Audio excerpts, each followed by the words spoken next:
Un saludo cordial y cariñoso a la gente que está conectada en el YouTube en esta tarde de reflexión bíblica. Y hoy, como de costumbre, pues con un tema, como dicen algunos, de palpitante actualidad. Hemos venido hablando de temas que hoy en día son objeto de burla. Y son temas como por ejemplo las tinieblas y su titiritero mayor, el diablo, Satanás. Y hablamos en la última entrega de futuro o eternidad. Y como introducción del tema de esta tarde, yo quiero ponerle un título que es poco común en este tipo de reflexiones. Quien ríe de último, reirá mejor.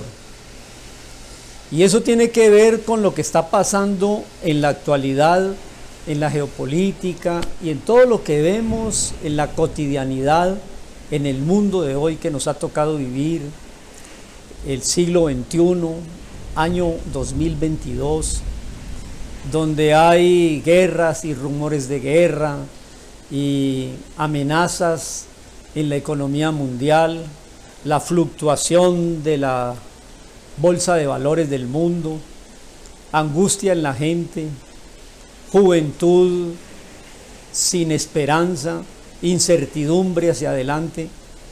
Y entonces nosotros, los que conocemos el punto de vista bíblico de la historia, yo lamento mucho que se haya perdido a estas alturas esa cosmovisión bíblica de la historia. Y vamos a hablar hoy de historia, porque al final vamos a reír de últimos. Y quiero hacer una introducción un poco curiosa. ¿Saben cómo empieza la fe? Con una sonrisa. Cuando nuestro padre de la fe, Abraham, siendo ya casi de 100 años, le dijo Dios que le iba a dar el privilegio de un hijo cuya esposa ya tenía casi los 90. Ya había cesado la costumbre de mujer. Entonces, cuando ella oye esa promesa que no responde a la lógica humana, como todas las cosas de Dios, la lógica humana está muy estructurada en categorías, yo diría que hasta probables. Pero cuando hablamos de Dios, esas categorías de probabilidad se rompen. Dios es especialista en imposibles. Abraham de 100 años concebirá a su esposa de 90. Entonces ella se rió y nace el hijo de la promesa, Isaac, que Isaac quiere decir risa, porque es tan absurdo y contra toda lógica humana que se conciba a esa edad que produce risa. Y yo quiero llamar su atención hoy. ¿Cómo termina la historia? Hay un salmo mesiánico que es el Salmo número 2 y es una buena recomendación que se lean los salmos. Los salmos son unos poemas de inspiración de David, que cada uno de ellos es todo un dechado de metáforas y poesía y música y literatura y profecía. Prácticamente las últimas palabras de Cristo en la cruz fueron extractadas del libro de los Salmos. Y el Salmo 2 dice: ¿por qué las gentes se amontonan, se amotinan, se anarquizan y piensan cosas tontas acerca de Jesús, el enviado de Dios? Rompamos las ligaduras que nos atan a esa religiosidad ancestral, como dirían algunos. Saquémoslo de la ecuación y dice el verso 4 del Salmo 2: el que mora en los cielos se reirá de la necedad de los hombres, que lo quieren sacar del escenario. Por eso todas las filosofías son ateas. Saquemos a Dios. Por eso todas las ciencias o la mal llamada ciencia prescinde de Dios. Por eso se inventan las teorías de no creador, sí evolución, porque quieren sacar al creador. Por eso los países se reúnen y hacen nueva redacción de sus constituciones, y el primer punto de la constitución es sacar a Dios de la constitución. ¿Por qué se amotinan las gentes y los pueblos piensan cosas vanas? Se levantan los gobernantes de la tierra y los líderes consultan unidos contra Jesús, el ungido de Dios. Y Él se reirá, porque Él viene al final de la historia a traer su reino. Entonces, mire, empezó con la risa de una mujer octogenaria o nonagenaria concibiendo un niño, Isaac, la risa, y termina con la venida del Hijo de la promesa, el Jesús eterno, a reinar 1000 años. Venga a nosotros tu reino y hágase tu voluntad, como en el cielo, así también en la tierra. Y vendrá, no vendrá como el niño en el pesebre, para morir en una cruz y pagar la deuda del pecado. Vendrá como el Rey de Reyes y el Señor de Señores. Entonces vuelve y juega. Lo que empezó con una risa, terminará con la risa de la venida triunfal de Jesús. En resumen, mi título: quien ríe de último, reirá mejor. Entonces, vamos a mirar un texto de la Biblia sobre historia actual, punto número 2, historia sagrada, y punto número 3, historia eterna. Y para eso tenemos el texto de primera carta del apóstol Pablo a los que viven en Tesalónica, una de las ciudades del Asia Menor, muy comercial, muy pagana, pues estaba inmersa en lo que es el Asia Menor, la Turquía de hoy, y eran muy dados a la especulación filosófica y helenística de la época, porque dominaba el pensamiento griego, que después lo asume Roma. Y hoy en día todavía tenemos esas categorías mentales en nuestras narrativas de puras filosofías grecorromanas, que son anticristianas, antibíblicas. Pero reiremos finalmente, porque las categorías de Dios rompen los esquemas de las absurdas categorías humanas que lo quieren desconocer.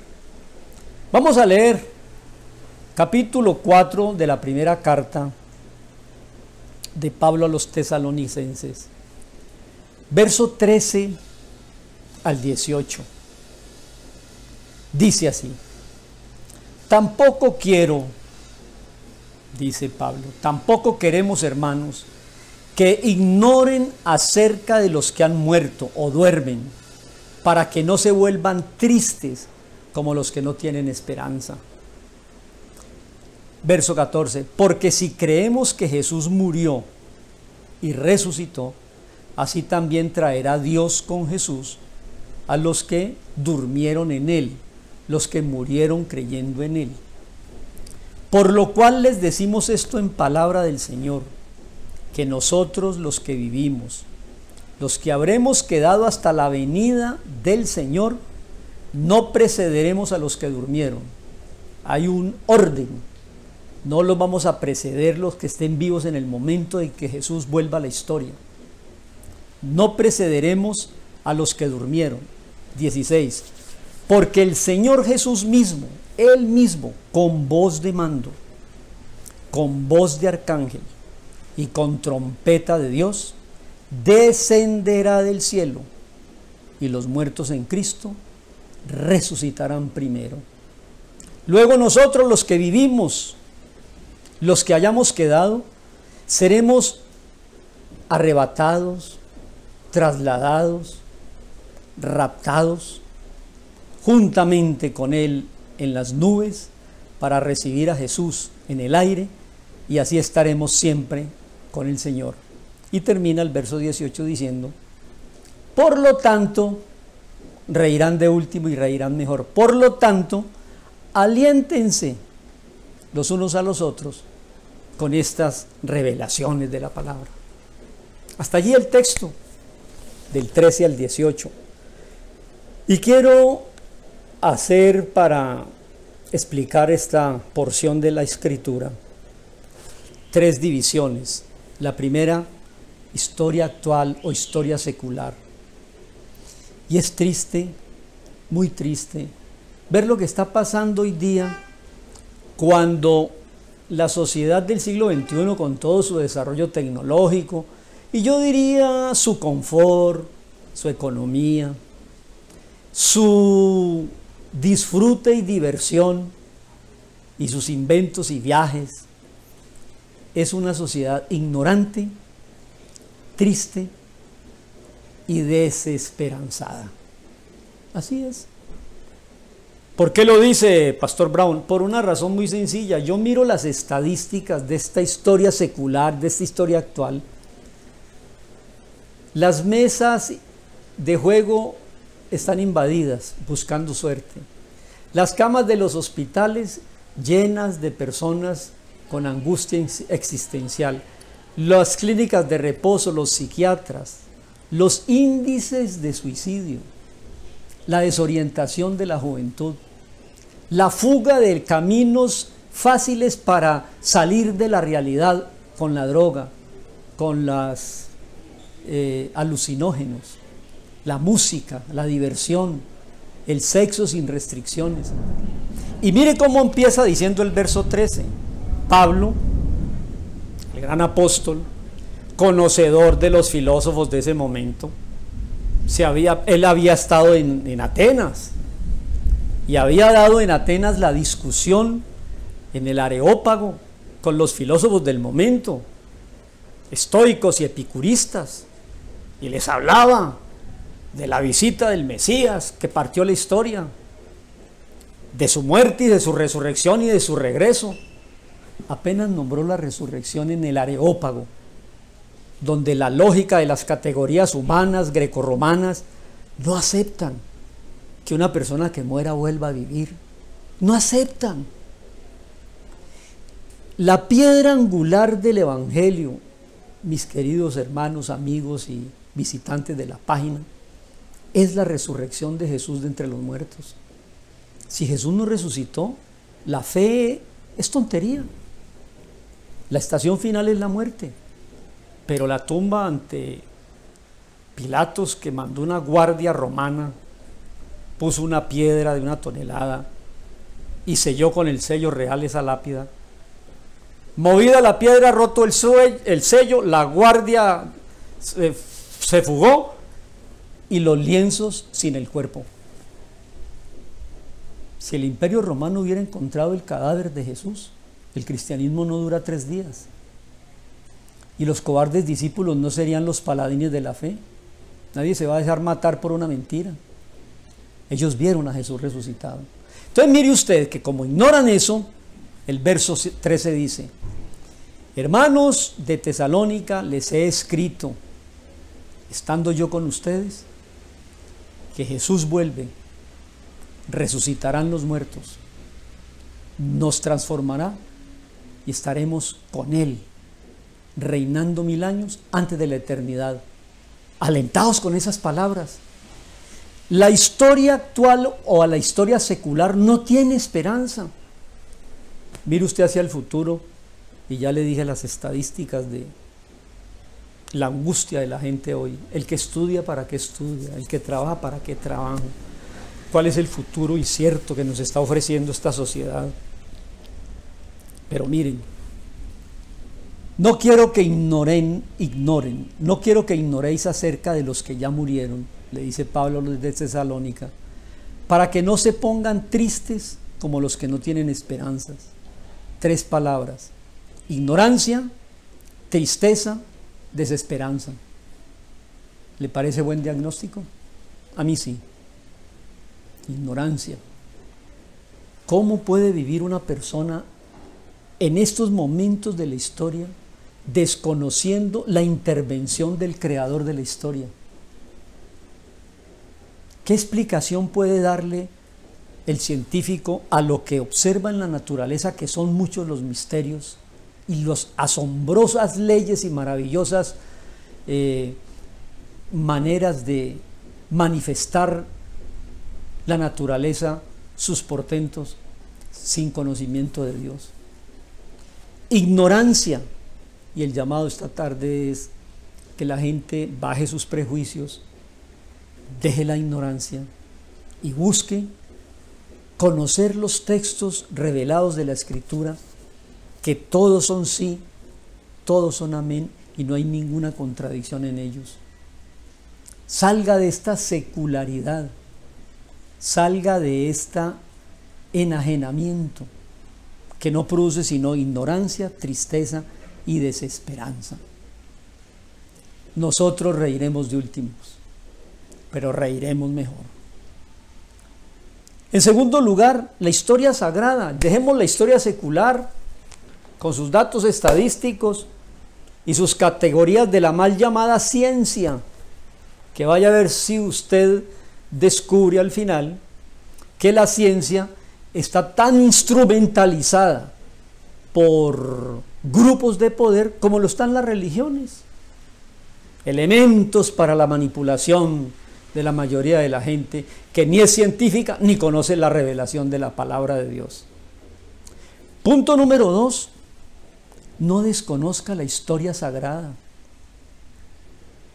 La historia secular la conoce en cada noticiero 3-4 veces al día, pero no viva de espaldas a la historia sagrada. Versículo 14, porque si creemos, dice Pablo, que Jesús murió y resucitó, así también traerá Dios con Jesús a los que murieron o durmieron, porque hay una similitud entre dormir y morir.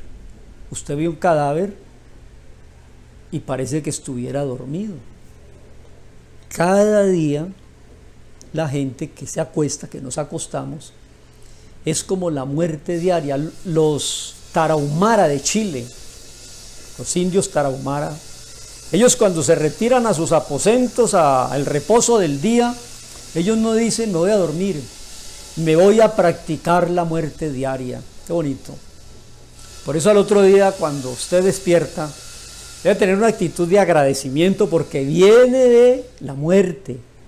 Por eso habla aquí Pablo a los de Tesalónica y les dice, porque si creemos que Jesús murió y resucitó, así también Dios traerá con Jesús a los que durmieron en Él, a los que murieron creyendo en Él.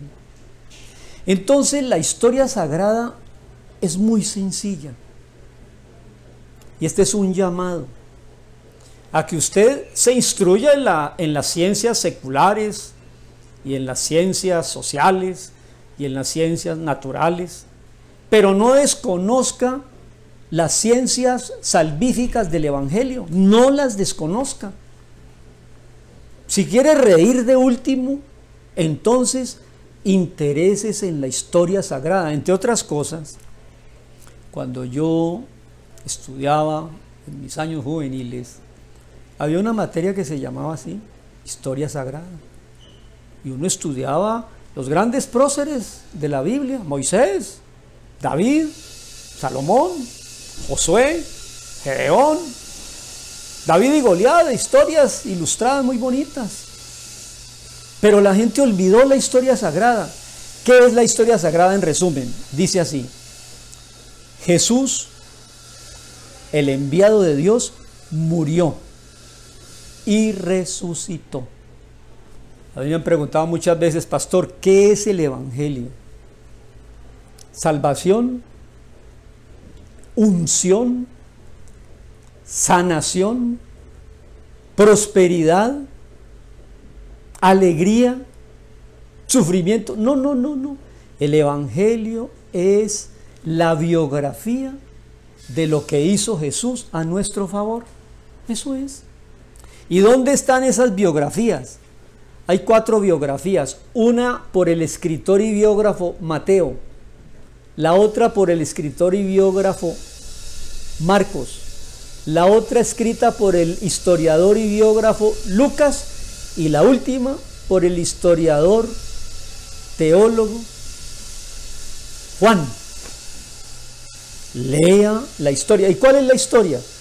Que Dios, viendo tan perdida la humanidad, historia sagrada, toma la forma de un hombre para hablarnos antropomórficamente, porque habló por la naturaleza, habló por los profetas, los mataron.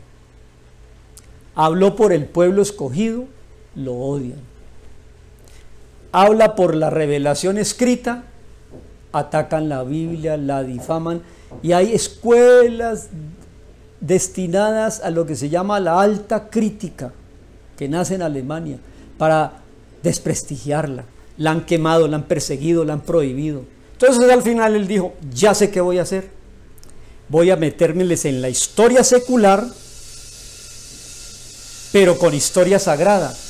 Y se vino y tomó forma humana en la vientre virginal de una jovencita judía llamada María. Y por obra de Dios, que no responde a la lógica, así como yo empecé diciendo que una mujer de 90 años concibió un niño, contra toda lógica, Dios pone su semilla sin intervención de varón en el vientre de una jovencita y nos visita en Jesús.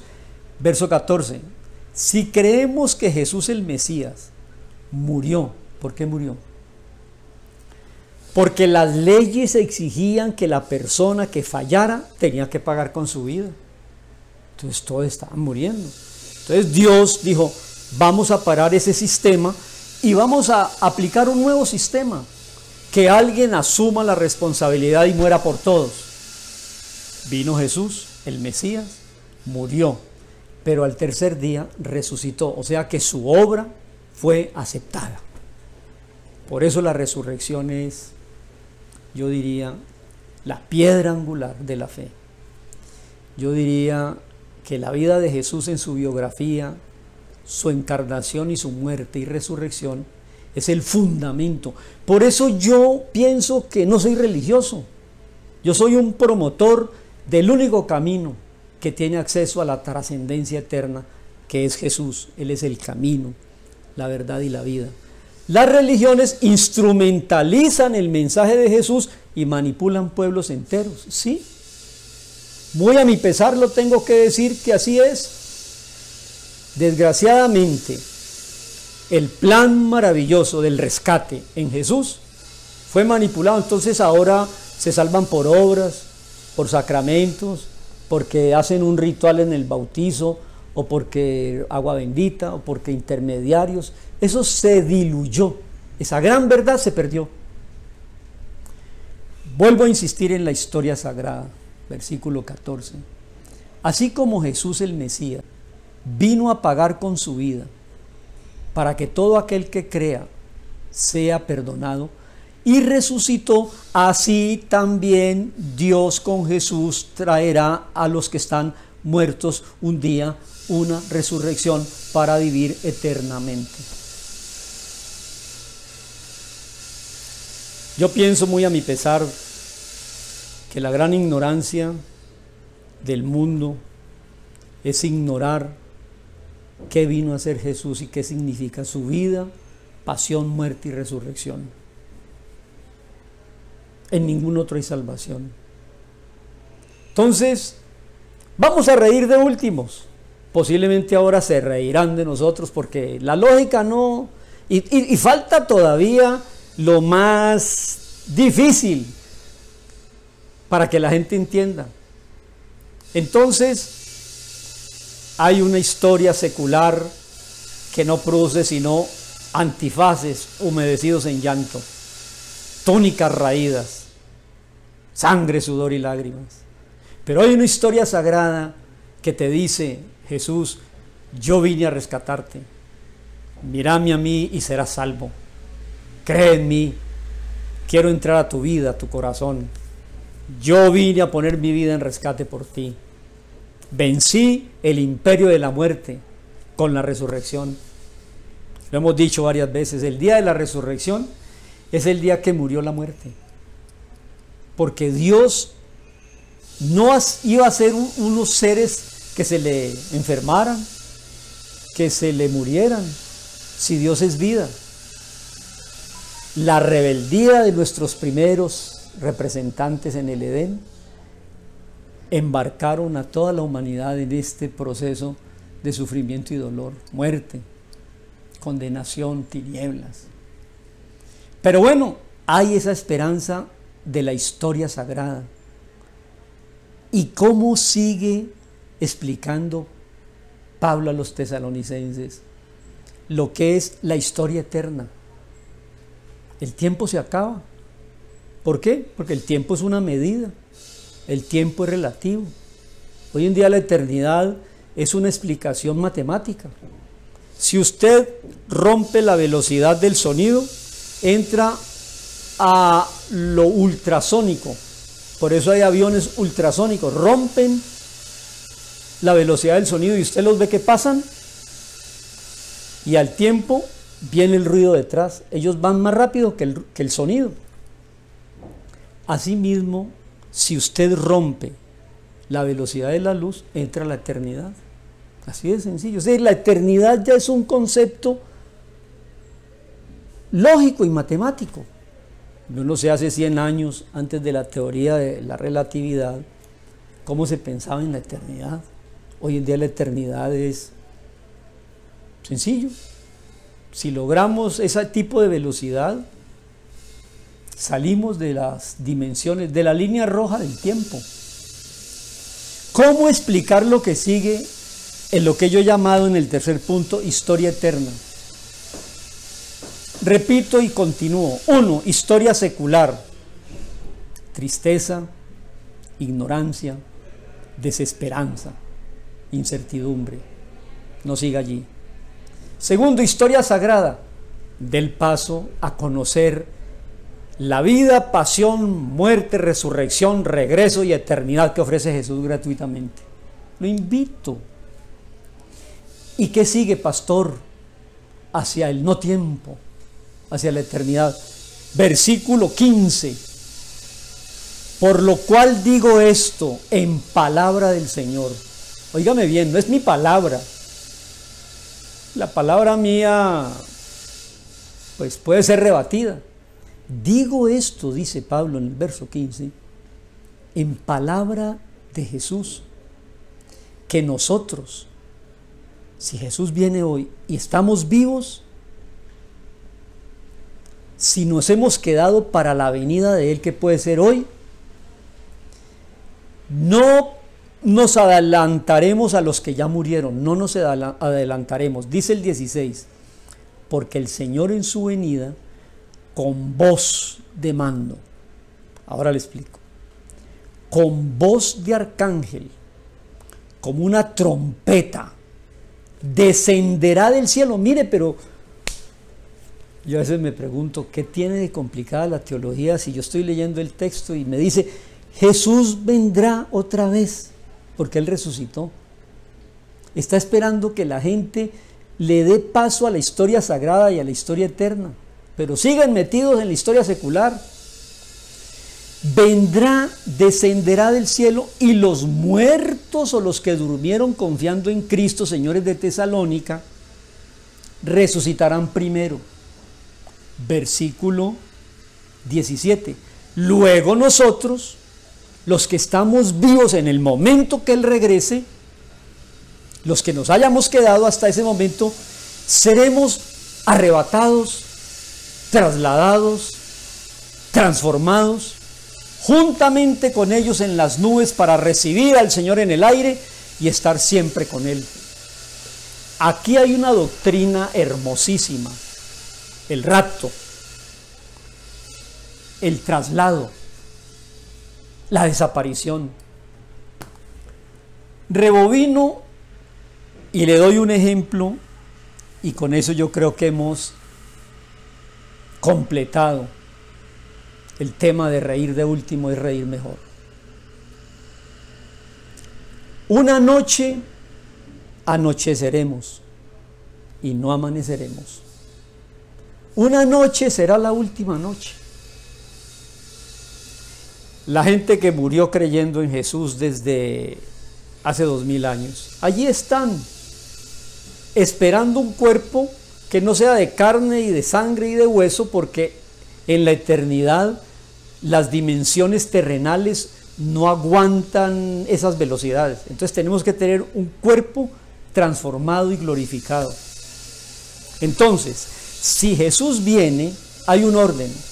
Primero estarán resucitando, y me imagino yo el espectáculo de tumbas en los cementerios, de muchos que han sido enterrados creyendo en Jesús, que se abrirán. Será como arar los cementerios.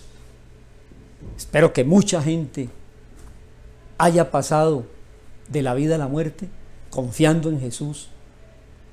Ese es mi propósito y por eso hago estos videos y la iglesia y predico, para que la gente le dé oportunidad a esa historia sagrada de salvación en Jesús. En ningún otro hay salvación. Entonces, si estamos vivos para ese momento, primero los muertos en Cristo saldrán de sus tumbas y luego nosotros seremos transformados. Hay otros versículos en la Biblia que apoyan eso y hay otras historias sagradas que apoyan eso. La séptima generación desde Adán vivió un señor Enoc, y Enoc caminó en obediencia con Dios y un día desapareció como presagio y precursor de aquello que vendrá un día. Dios tiene que sacar a la iglesia de la historia. La historia secular persigue la iglesia, persigue la Biblia, martiriza, martirologio de los predicadores del evangelio, todos los apóstoles, todos los mártires, porque el mundo secular no quiere oír hablar de la trascendencia eterna.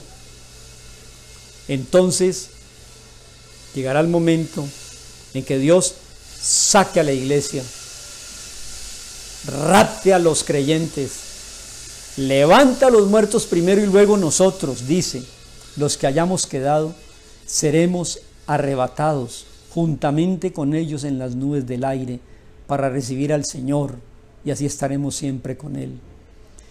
El mismo Jesús que vimos caminar por los polvorientos caminos de Palestina y Nazaret y Capernaum y Tiberíades, ese mismo Jesús así vendrá, con voz de mando, porque su palabra es creadora. Frente a la tumba de Lázaro, quitaron la lápida y dijo a gran voz: Lázaro, sal fuera.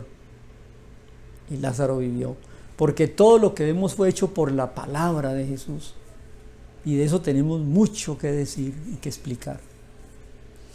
Entonces estaremos siempre con Él. El versículo 18 da como la conclusión, que fue la que me inspiró para el título de hoy: reír de último es mejor.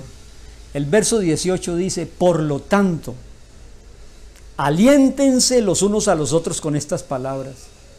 Si alguien debe vivir con aliento, con esperanza, con ilusión, con verdad, con certezas, es el que ha creído en Jesús, la historia sagrada, lo que vino a hacer para rescatarnos, y le da la espalda a toda esta secularidad que es enemiga y ajena a los principios trascendentales y eternos. A eso le invito. Y para terminar, una ilustración.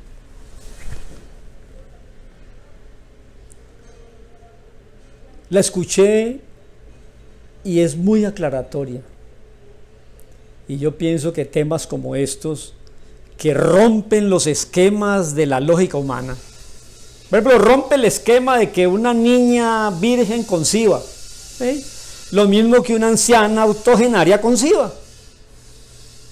Lo mismo que rompe los esquemas de que no hay creación sino evolución. No, te rompo la evolución. Hay 5.000 eslabones perdidos en esa teoría. Dios creó.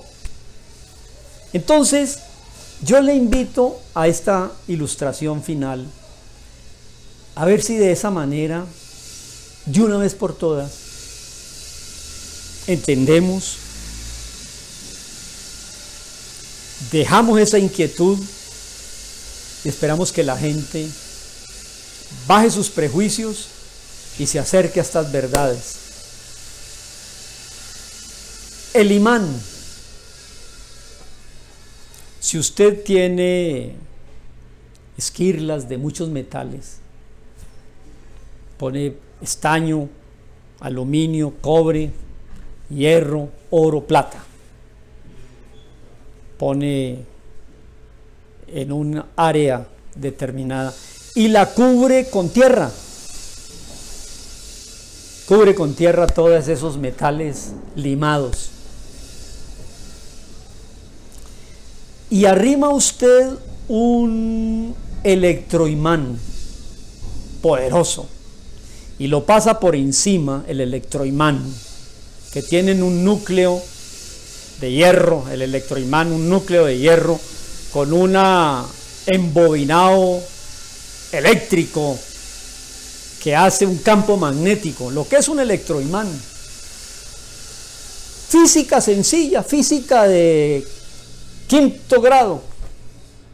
Si usted pasa ese electroimán poderoso sobre la tierra que está tapando todos esos metales, ese electroimán atrae ¿cuáles de los metales? El hierro. A el zinc no le hace nada. A el oro tampoco. Tampoco a la plata. Pero ese electroimán con núcleo de hierro, al pasarlo sobre la superficie que cubre esos metales, extrae el hierro hacia él. ¿Saben por qué?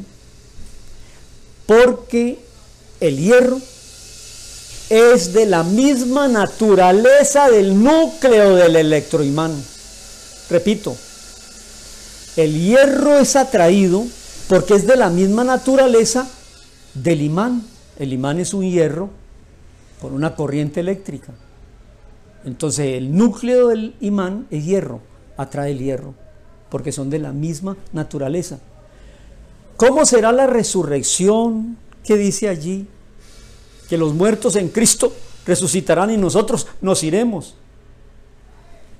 Respuesta: todo el que ha creído en Jesús, en la historia sagrada de la salvación, al venir el electroimán de Jesús con su voz de arcángel y con su trompeta divina, los que tenemos esa naturaleza de Jesús porque lo esperamos, seremos arrebatados donde Él está.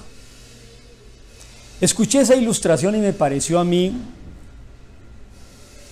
muy aclaratoria de lo que puede ser esta lógica divina. Para concluir, mis queridos visitantes, la historia actual es de lágrimas, enfermedad y dolor. No hay esperanza, el futuro es incierto. Deje eso a un lado con todo respeto y dé el paso a la historia sagrada, a los textos bíblicos.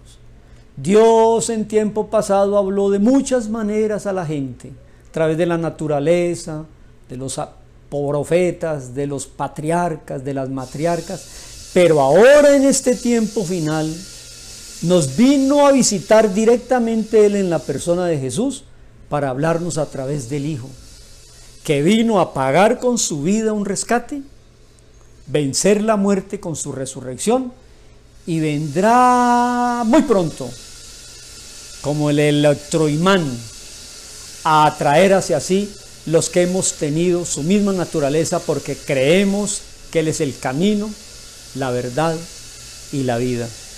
Ese es mi llamado y hasta allí quiero llegar. Como veo que mi tiempo se cumple, voy a leer un texto en Marcos, el Evangelio, el biógrafo Marcos, el segundo, el primero es Mateo, el segundo es Marcos, el tercero es Lucas.